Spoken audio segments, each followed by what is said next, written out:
Welcome to नागर math classes. चलिए आज हम पढ़ने वाले हैं क्लास 10th का साइंस। और देखिए साइंस में हम बात करें, साइंस की थ्योरी तो सभी लोग तैयार कर ही लेते हैं, लेकिन साइंस के न्यूमेरिकल्स की बात आज हम करने वाले हैं अपने इस सेशन में। ठीक है, तो देखो साइंस के जो न्यूमेरिकल रहेंगे बेटा, उसमें कुछ नहीं है, आपको बिल्कुल पहले चैप्टर से और जीरो लेवल से उठाने पड़ेंगे। तो फिलहाल हम तो ज़्यादा प्रैक्टिस नहीं कराएंगे, लेकिन इतनी करा देंगे जो आपके एग्जाम में क्वेश्चन मिल सके। तो देखिए हमारा पहला जो चैप्टर है वो है प्रकाश का अपवर्तन तथा परावर्तन। ये रहा हमारा पहला चैप्टर। देखिए पहले चैप्टर में जो हम बात करें तो प्रकाश का परावर्तन फिर अपवर्तन, ये दो टॉपिक हैं। परावर्तन में हम बात करेंगे दर्पणों की और अपवर्तन में हम बात करेंगे लेंसों की। ठीक है, तो देखिए प्रकाश का जो परावर्तन होता था वो कैसे होता था। प्रकाश के परावर्तन की अगर घटना को समझें तो हम कुल मिला के ऐसे कह सकते हैं, जब प्रकाश की किरण किसी चिकने या पॉलिशदार माध्यम पर पड़ती है तो उसका अधिकांश भाग क्या हो जाता है, वापस लौट जाता है। इसी के कारण क्या, इस घटना को हम प्रकाश का परावर्तन। देखिए थ्योरी अगर सीखनी है तो थ्योरी की एक और वीडियो बना लेंगे, उसमें थ्योरी क्लियर कर लेंगे। फिलहाल आज हम अपने न्यूमेरिकलों की प्रैक्टिस कर लेते हैं, वरना ये सेशन बहुत लंबा हो जाएगा। ठीक है, तो चलिए आज चैप्टर फर्स्ट का पहला न्यूमेरिकल देखते हैं। पहले तो चलो थोड़े से फॉर्मूलों की बात कर लें। अगर इसमें आप फॉर्मूले की बात करेंगे चैप्टर 1 में,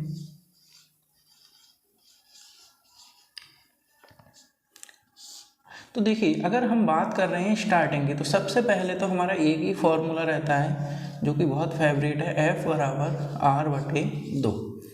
F होती है यहाँ फोकस दूरी, R होती है वक्रता त्रिज्या। ठीक, F क्या हो गई हमारी फोकस दूरी, R होती है वक्रता त्रिज्या। अब देखिए इसमें कहानी रहती है हमारे दो दर्पणों की। पहला जो दर्पण है वो है हमारा कौन सा, अवतल दर्पण। दूसरा है उत्तल दर्पण। दो दर्पण है हमारे पास। एक तीसरा भी होता है जिसे हम कहते हैं क्या, समतल दर्पण। ठीक है, ये तीन दर्पण हमारे सामने आने वाले हैं क्लास 10th के अंदर। ठीक है, पहले बात करेंगे अवतल की, फिर उत्तल की और फिर समतल की, और फिर इनके न्यूमेरिकल्स की भी बात कर लेंगे थोड़ी सी इसी टाइम में। चलिए अगर हम बात करें अवतल दर्पण की, तो अवतल दर्पण क्या होता है।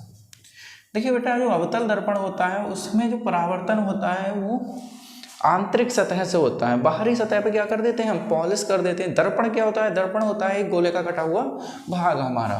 ठीक है, तो अगर हम यहाँ बात करें अवतल दर्पण, तो अवतल दर्पण में हमें चार पांच चीज़ों से परिचित होना बहुत जरूरी है। एक U, V, F, R और इसके बाद आ जाता है एक I, एक O। ठीक है, ये तो मोस्ट इंपॉर्टेंट रहेंगे। ये क्या होती है, इसे हम कहते हैं वस्तु की दूरी, इसे बोलते हैं प्रतिबिंब की दूरी, इसे हम बोलते हैं क्या, फोकस दूरी, इसे कहते हैं वक्रता त्रिज्या। इसके बाद ये होता है हमारा I, प्रतिबिंब का आकार। O, ये होता है हमारा वस्तु का आकार। ठीक है, और एक नाम आएगा, चलिए वो आगे बात कर लेंगे। फिलहाल ये सारी की सारी दूरियां हमारी नापी जाती हैं ध्रुव से। जो हमारा दर्पण का ध्रुव होगा वहीं से हम सारी दूरियों को क्या करेंगे, कंटिन्यू नापते हैं। ठीक है, तो यानी कि अगर यहाँ की बात की जाए, U क्या है वस्तु की दूरी, V क्या है प्रतिबिंब की दूरी, F क्या है फोकस दूरी, R क्या है वक्रता त्रिज्या और I क्या है प्रतिबिंब का आकार, O क्या है वस्तु का आकार। ठीक है, तो ये नॉर्मल सी चीजें हो गई इसमें बेसिक वाली। अगर हम बात करें यहाँ पे अवतल की, इसमें मोस्ट रहने वाले हैं चिन्ह। तो देखिए अवतल दर्पण में सारी की सारी दूरियां हमारी क्या होती हैं, ऋणात्मक होती हैं। वक्रता त्रिज्या भी ऋणात्मक, प्रतिबिंब का आकार ऋणात्मक और धनात्मक दोनों हो सकता है, और वस्तु का आकार हमेशा क्या रहने वाला है, धनात्मक रहने वाला है। ठीक है, ऋणात्मक किस केस में होगा, अगर प्रतिबिंब हमारा कैसा बनेगा, वास्तविक बनेगा तो ऋणात्मक, यानी कि उल्टा बनेगा तो ऋणात्मक, और आभासीय बनेगा तो धनात्मक, यानी सीधा बनेगा तो धनात्मक होगा। दो ही केस थे इसमें, दोनों बता दिए। इसके बाद जो आता है हमारा क्या होता है, उत्तल दर्पण। तो देखिए उत्तल दर्पण में क्या होता है, वस्तु की दूरी तो ऋणात्मक, बाकी की ये सारी की सारी धनात्मक होती हैं। ठीक है, ये प्रतिबिंब भी उत्तल दर्पण में हमारा कैसा बनता है, आभासीय बनता है, इसलिए ये क्या रहता है, प्लस रहता है हमेशा। प्रत्येक केस में इसमें उल्टा नहीं बनता, हमेशा क्या बनता है, सीधा ही बनता है, इसलिए ये धनात्मक रहता है। इसके बाद आ जाता है हमारा क्या, समतल दर्पण। तो देखिए समतल दर्पण की अपनी कहानी ही अलग है। अगर समतल दर्पण की हम बात करें, हमने कह दिया एक समतल दर्पण बना लेते हैं, ये रहा समतल दर्पण, इसकी ये क्या थी, मुख्य अक्ष थी, ये क्या था, ध्रुव था। ठीक है, हमने कह दिया एक व्यक्ति यहाँ पे खड़ा था और उसका प्रतिबिंब कहाँ बन रहा था, यहाँ। तो देखिए जितनी वस्तु का आकार होगा x, तो प्रतिबिंब भी किसका बनेगा, x ही आकार का, यानी प्रतिबिंब और वस्तु के आकार कैसे रहते हैं, इसमें हमेशा सेम रहते हैं। पहली चीज हमने कहा ये x दूरी पर था, तो ये भी चलो y मान लो, यहाँ हमने कहा ये y दूरी पे था, तो यहाँ भी कितनी दूरी पर होगा, y ही दूरी पर होगा। ठीक है, इससे आगे देखें, हमने कहा इसका आकार क्या था, x, तो इसे पूरा प्रतिबिंब देखने के लिए दर्पण कितना चाहिए होगा, तो कहोगे x/2 आकार का चाहिए होगा, यानी खुद से आधी लंबाई का दर्पण लगाएंगे, उसमें हमारा पूरा का पूरा प्रतिबिंब बन सकता है। ठीक है, तो इसमें केवल और केवल समतल दर्पण में इतना ही। इसकी फोकस दूरी को याद रखना है, विकल्प पूछ लिया जाता है, क्या होती है इसकी फोकस दूरी, अनंत होती है, यानी इनफाइनाइट होती है हमारी। ठीक है, तो अगर हम बात करें उत्तल दर्पण, अवतल दर्पण और समतल दर्पण की, तो ये हमारे यहीं पे कंप्लीट हो जाते हैं, इनमें कुछ भी नहीं बचा है। उम्मीद करते हैं आपको ये अच्छे से समझ में आए होंगे। एक चीज और होती है इसमें, क्या, इसमें एक क्वेश्चन पूछा जाता है, किसका, एक क्वेश्चन पूछा जाता है इसमें आवर्धन का। देखिए आवर्धन क्या होता है,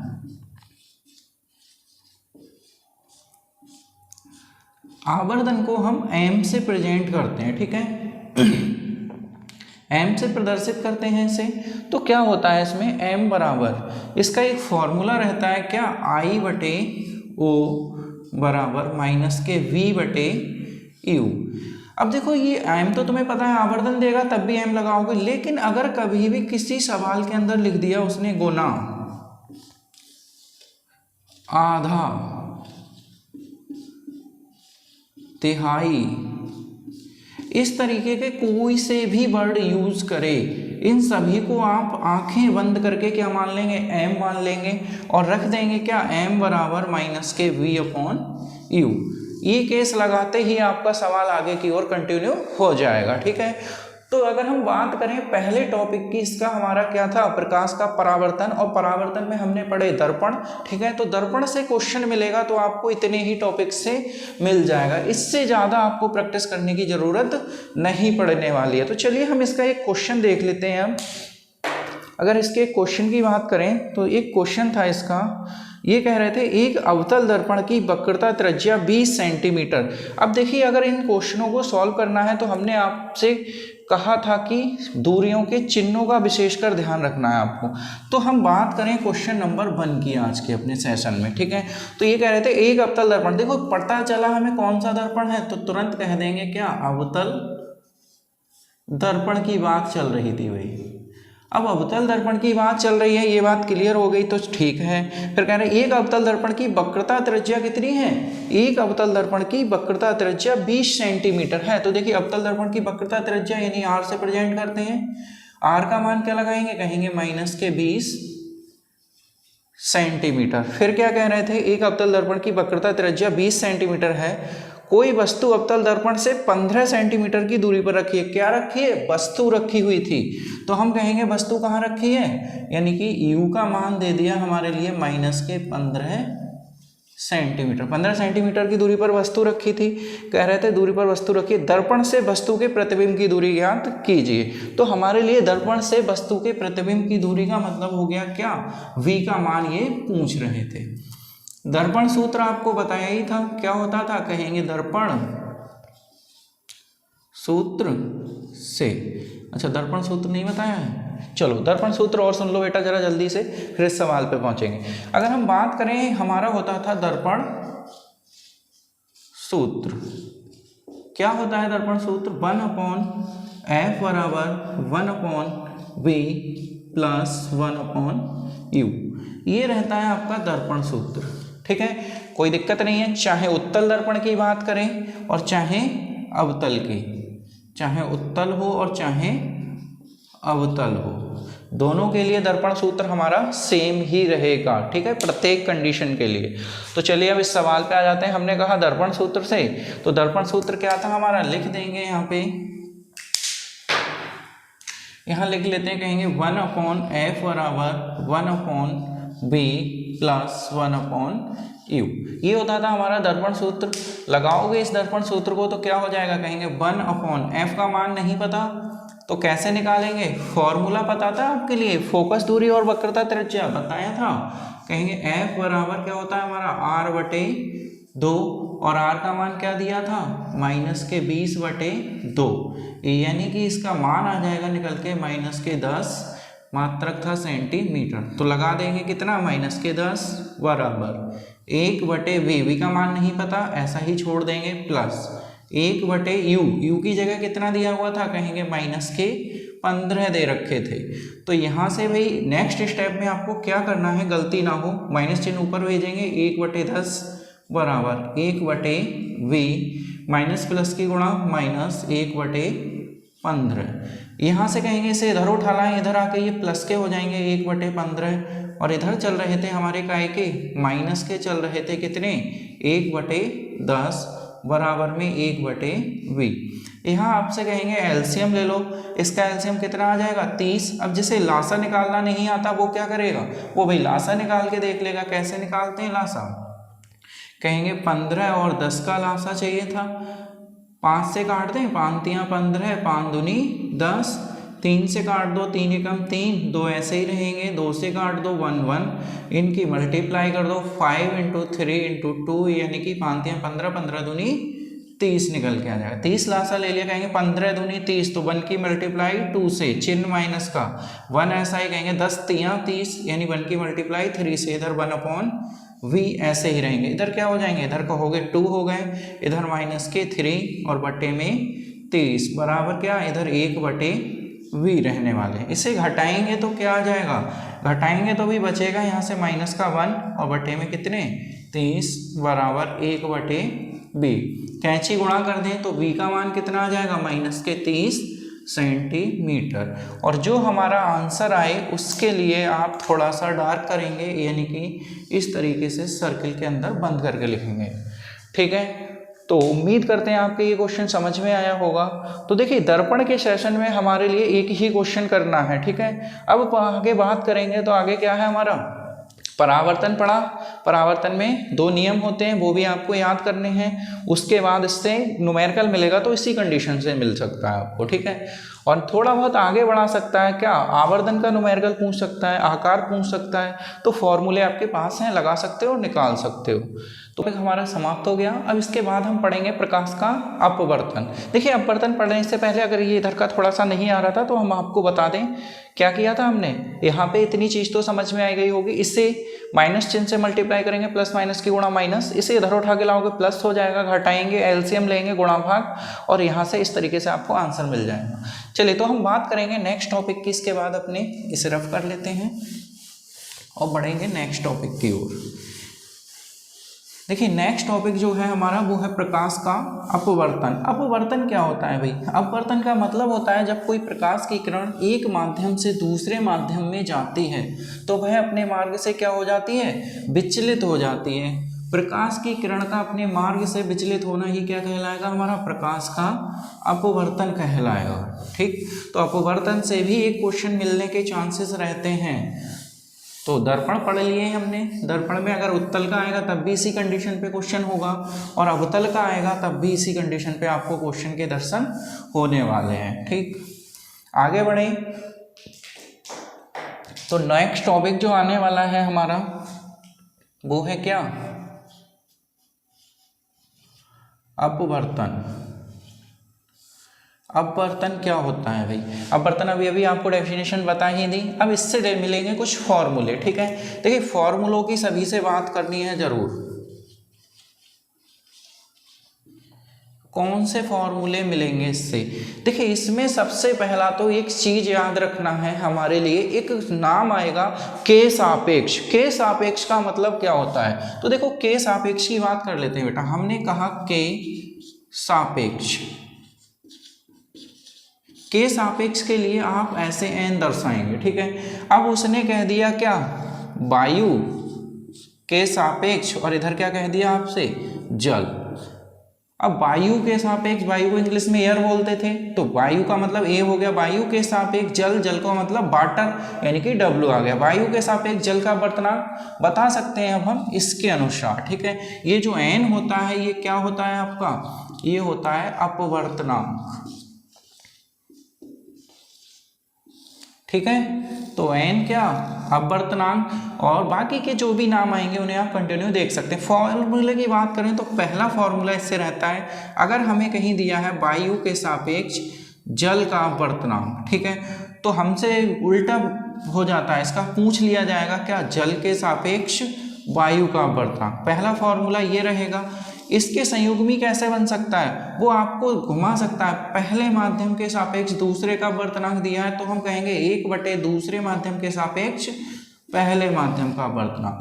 पहला माध्यम क्या था, वायु, दूसरा क्या था, जल। यहाँ किसके सापेक्ष है, जल और वायु। डिफरेंस पूछ सकता है। दूसरा जो फॉर्मूला रहेगा उसमें बेटा 3 माध्यम दिए होंगे। हमने एक वायु ले लिया और एक जल ले लिया और एक कांच ले लिया, 3 माध्यम थे। इनमें 2 माध्यम को पूछेगा और एक माध्यम कॉमन बनवाएगा। जैसे कि हमसे कह दिया जाए जल के सापेक्ष कांच का अपवर्तनांक, तो आप कहोगे जल और कांच 2 दिख रहे थे, जो बाद में आएगा उसे हम ऊपर लिखेंगे, जो कॉमन माध्यम होगा उसे साथ लेंगे। तो हमने कहा वायु के सापेक्ष कांच का अपवर्तनांक अपॉन दूसरा क्या था, जल, तो कह देंगे वायु के सापेक्ष जल का अपवर्तनांक। ठीक है, तो दूसरा फॉर्मूला यहाँ से तैयार हो गया। तीसरे फॉर्मूले की बात करेंगे इसमें, तो तीसरा जो फॉर्मूला होता है वो क्या होता है, कहते हैं n बराबर v/c। ये जो v होता है बेटा, ये किसी भी माध्यम में प्रकाश की चाल हो सकती है। जल हो सकता है, कांच हो सकता है, और भी कोई माध्यम हो सकता है। यहाँ की बात करेंगे तो सी हमारी निर्वात और वायु में ही प्रकाश की चाल होगी, जिसका मान क्या रहता था, सी का मान भी फिक्स रहता था। कितना, 3 × 10⁸ मीटर प्रति सेकंड। मात्रकों का भी ध्यान रखना है आपको।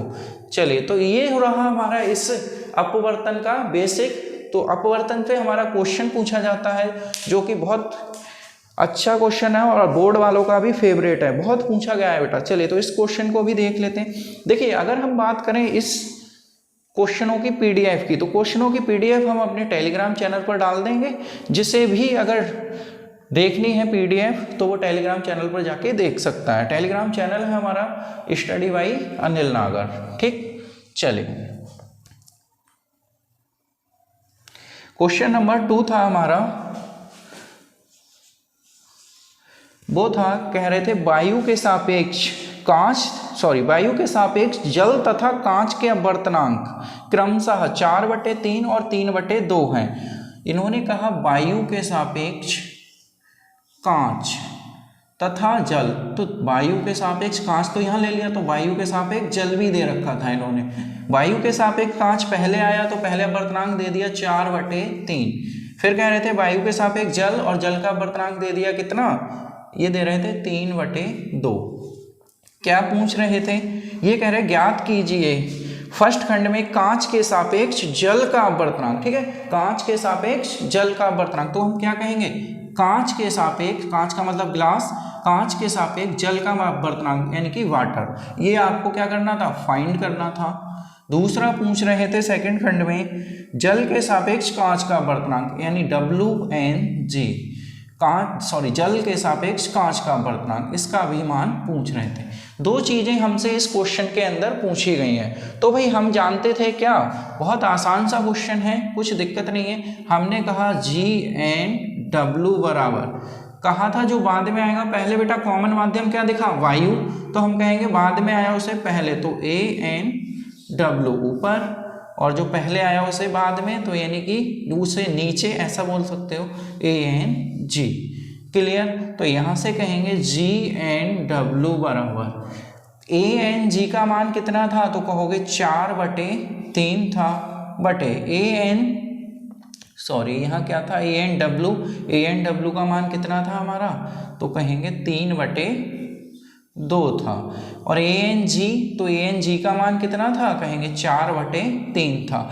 और एक चीज याद रखिएगा, कभी भी बटे बटे की स्थिति बने तो उसमें क्या करना है, पलट के गुणा कर देनी है। पलटने का मतलब 3 ऊपर पहुंच जाएंगे और 4 नीचे। तो यहाँ से हम कहेंगे हमारे लिए G&W का जो फाइनल मान था 3 तिया 9 और 4 दूनी 8, ये मिल गया, और यही क्या हो जाएगा, हमारा आंसर हो जाएगा। ठीक है, तो ये आसान सा था। इसके बाद दूसरे खंड में पूछ रहे थे क्या, WNG। तो हमने कहा जो बाद में आएगा उसे ऊपर, तो कहेंगे वायु के सापेक्ष कांच का अपवर्तनांक बटे वायु के सापेक्ष जल का अपवर्तनांक। तो यहाँ से कहेंगे WNG बराबर ANG का मान कितना था, तो वही कहेंगे ANG का मान था 4/3 अपॉन ANW, तो ANW का मान था भाई 3/2। बटे बटे की स्थिति अभी अभी बताया था क्या, पलट के गुणा, तो कहेंगे 4/3 मल्टीप्लाई बाई कितने, 2/3 गुणा कर दो भाई, तो कहेंगे WNG बराबर 4 दूनी 8 और 3 तिया 9। ये आ गया हमारा क्या, आंसर। एक आंसर उधर और एक इधर, एक आंसर ये रहा।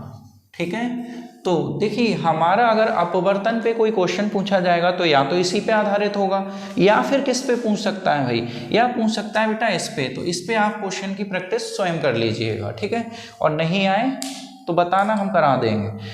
ये आसान था, कुछ दिक्कत नहीं है, लेकिन ये क्वेश्चन बहुत पूछा गया है बोर्ड में, तो अच्छे से प्रैक्टिस करिएगा इसकी। तो इसके बाद हम आगे बढ़ेंगे, तो नेक्स्ट क्वेश्चन हमारा पहुंच जाएगा लेंस पे। तो चलिए ये टॉपिक हमारा कंप्लीट हुआ भाई। अब इसके बाद हम बात करने वाले हैं किसकी, लेंस की। थर्ड टॉपिक में लेंस पढ़ेंगे।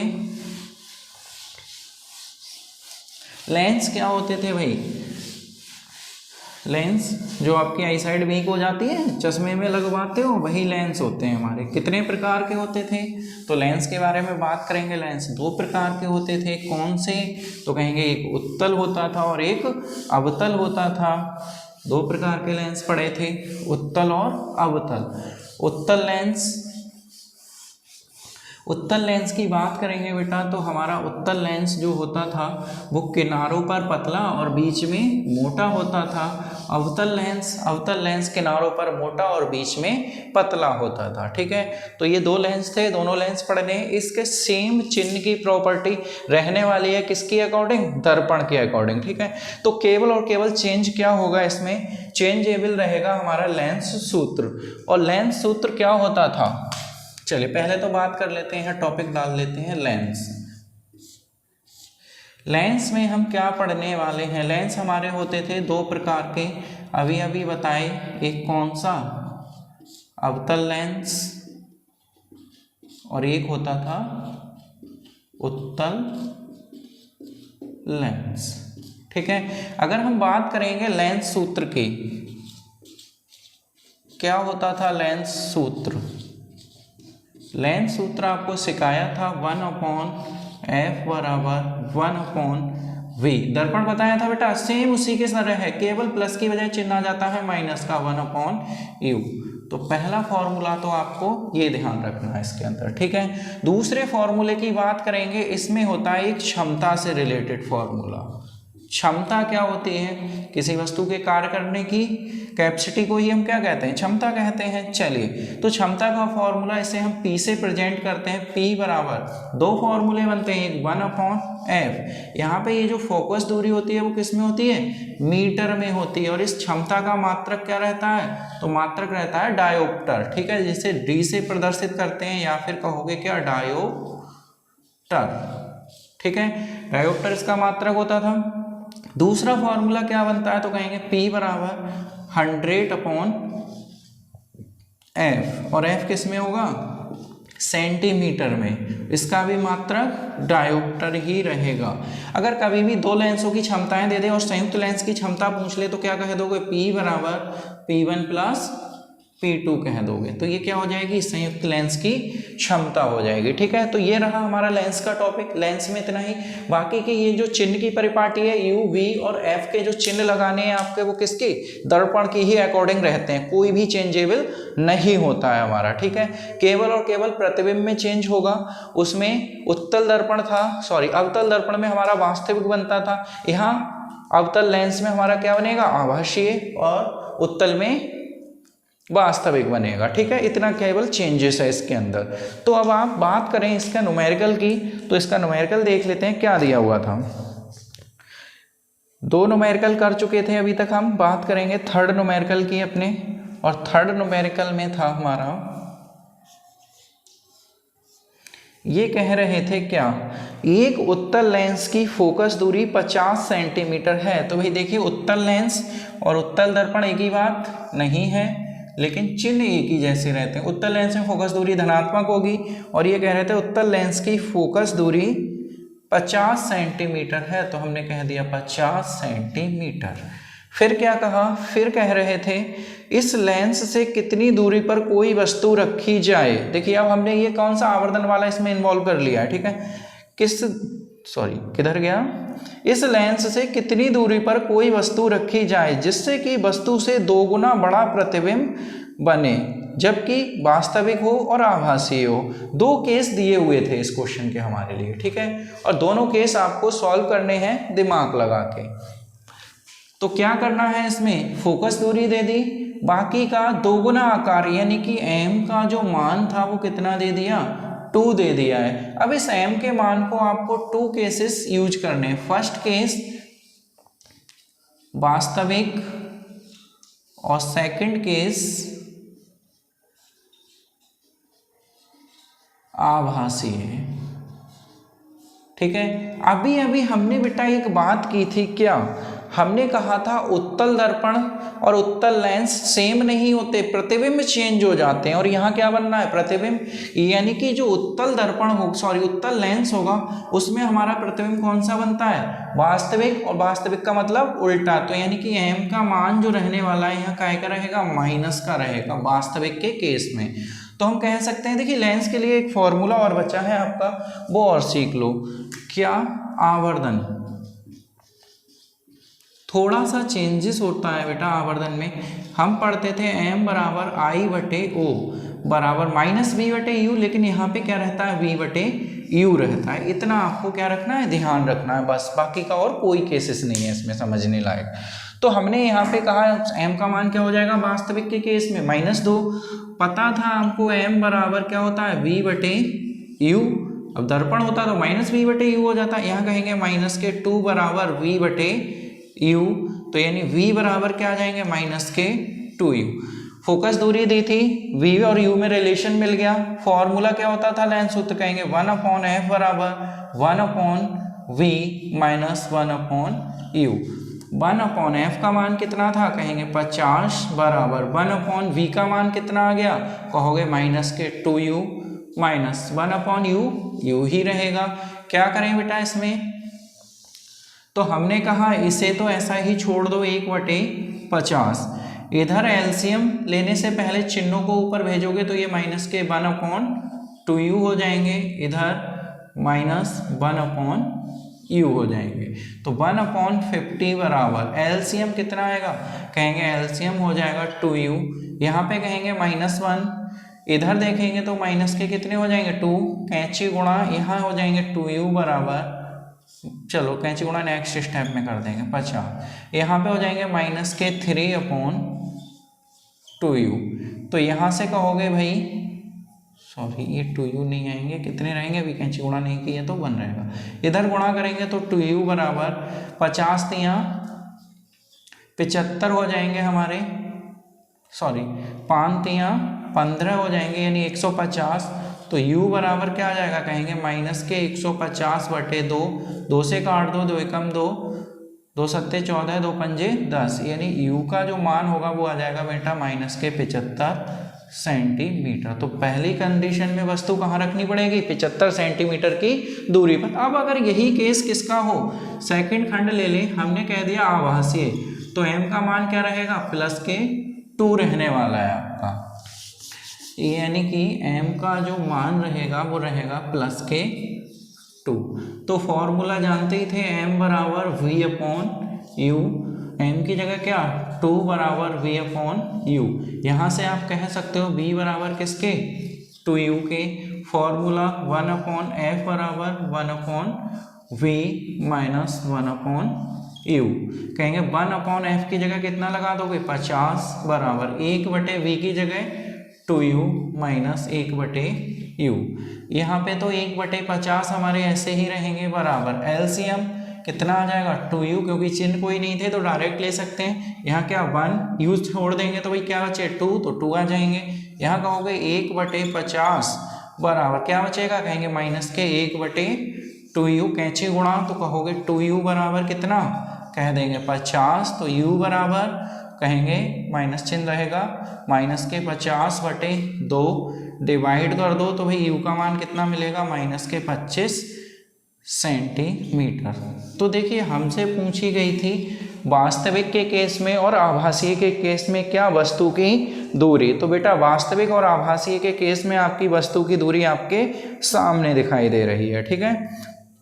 एक बार फिर पढ़ लें क्वेश्चन, 2 गुना बड़ा प्रतिबिंब बनता है, कोई वस्तु रखी जाती है। तो देखिए कितनी दूरी पर रखी जाती है, अगर प्रतिबिंब हमारा कैसा बन रहा है वास्तविक, तो 75 सेंटीमीटर की दूरी पर रखनी पड़ेगी वस्तु, और अगर प्रतिबिंब कैसा बन रहा है आभासीय, तो कहाँ रखनी पड़ेगी 25 सेंटीमीटर पर, ठीक है। और वस्तु की दूरी दोनों में ऋणात्मक रहती थी, देन आपकी दोनों ऋणात्मक है। क्वेश्चन क्लियर है आपका, समझ में आ गया होगा, नहीं आए तो वीडियो को रिवाइंड करें और एक बार फिर से देखें।